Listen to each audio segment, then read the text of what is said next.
안녕하세요. 드림성모안과 원장 정춘기입니다. 오늘도 여러분들이 궁금해하는 안과 상식에 대한 답변을 준비했습니다.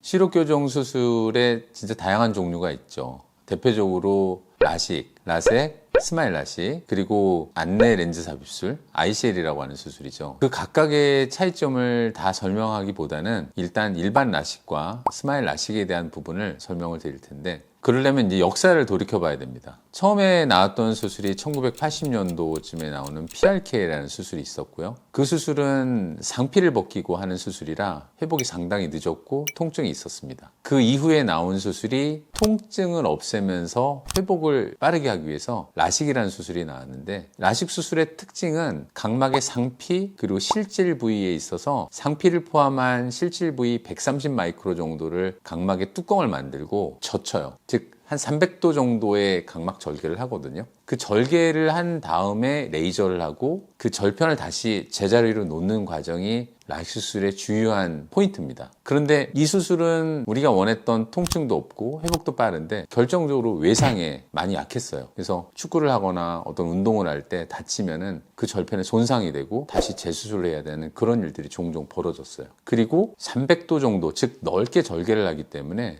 안구건조증이 유발이 되고 그로 인해서 라식 부작용을 호소하는 사람들이 많이 있었죠. 그걸 개선하고자 해서 나온 게 스마일 라식입니다. 스마일 라식은 기존의 라식과 달리 쓰는 레이저가 다릅니다. 각막을 투과해서 어느 일정 레이어에 절개창을 만드는 거죠.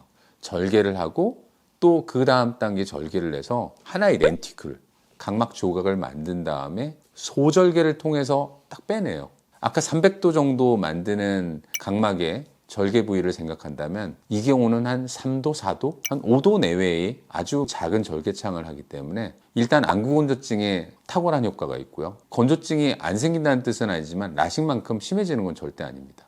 그리고 외상에 100% 강하다? 즉 수술 이후에 격투기도 할 수 있고 험한 스포츠도 할 수 있는 쪽으로 발전이 돼서 요즘 스마일 라식을 많이 하는 추세입니다.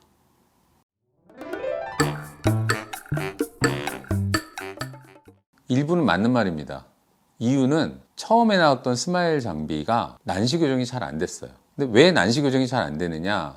이건 난시의 특징을 알아야 되는데, 근시는 일정한 축이라는 게 없는데 난시는 축이 있어요. 뭐 90도 축, 180도 축 이런 식으로 축이 있는데 그 축을 정확히 장비가 인지를 하고 정확한 각도로 레이저가 발사돼야 되는데, 우리가 이 femtosecond 레이저를 사용할 때 PI라는 걸 써요. 각막과 장비가 만나는 시점에 안구는 조금 훼손하게 돼요. 근데 그 훼손되는 것을 장비가 몰라요. 그러니까 난시 교정 효과가 떨어지죠.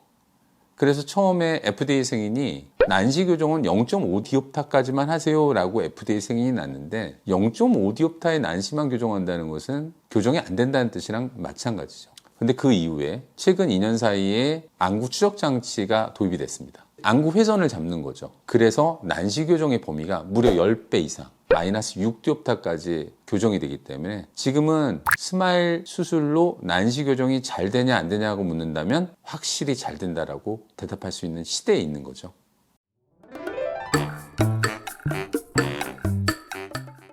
스마일 수술 또는 라섹 수술하는 분들이 가장 많이 하는 질문 중에 하나가 어느 정도 휴가를 잡아야 되나요? 저 며칠 쉬어야 돼요. 뭐뭐는 언제 할 수 있어요? 거든요.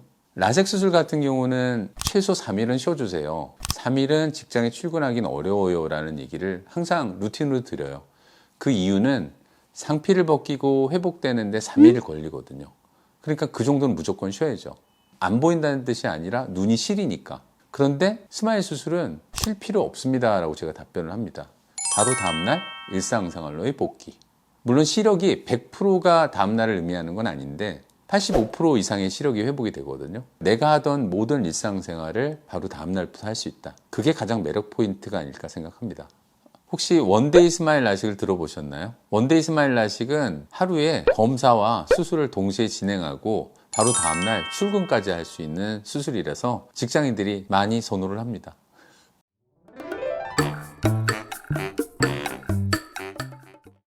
재수술은 가능합니다. 그런데 스마일 수술 이후에 또 스마일로 하기에는 어려움이 있습니다. 그 이유가 스마일 수술이라는 게 각막의 두 개의 층을 만들고 렌티큘이라는 걸 뺀다고 설명드렸잖아요.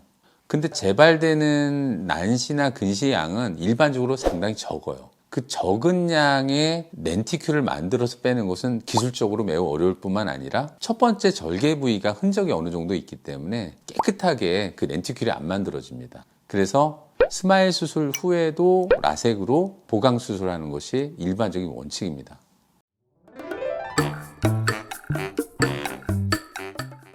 그러한 질문은 제가 가장 많이 받는 부분 중에 하나인데요. 매번 제가 답변이 달라지거든요.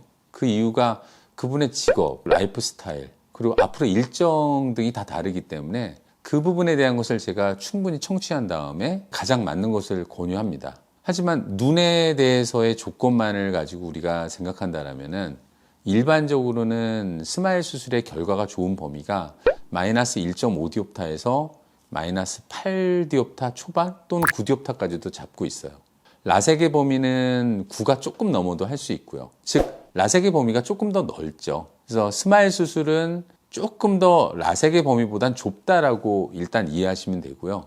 건조증과 여러 가지 면에 대한 논문들이 지금 계속 나오고 있고 제 임상 경험으로 봤을 때는 건조증이 너무 심한 분들은 저는 라섹 권유합니다. 그리고 그분이 야외 활동도 없고 또 회복 기간도 충분히 가질 수 있고 근데 높은 도수다 비교적 또는 너무 낮은 도수다 그런 경우는 라섹을 권유하는 것이 더 확률적으로 많습니다. 회복 속도에 초점이 맞춰져 있는 분들은 스마일 수술을 해야 되는 거고요. 그리고 각막이 충분히 두껍고 모양이 좋고 그런 분들은 스마일을 적극적으로 권유하는 편이고요. 예전보다는 라섹과 스마일의 결과가 비슷해진 수준에 와 있기 때문에 스마일 수술이 된다면 스마일 수술을 권유하지 않을 이유는 하나도 없다라고 봅니다.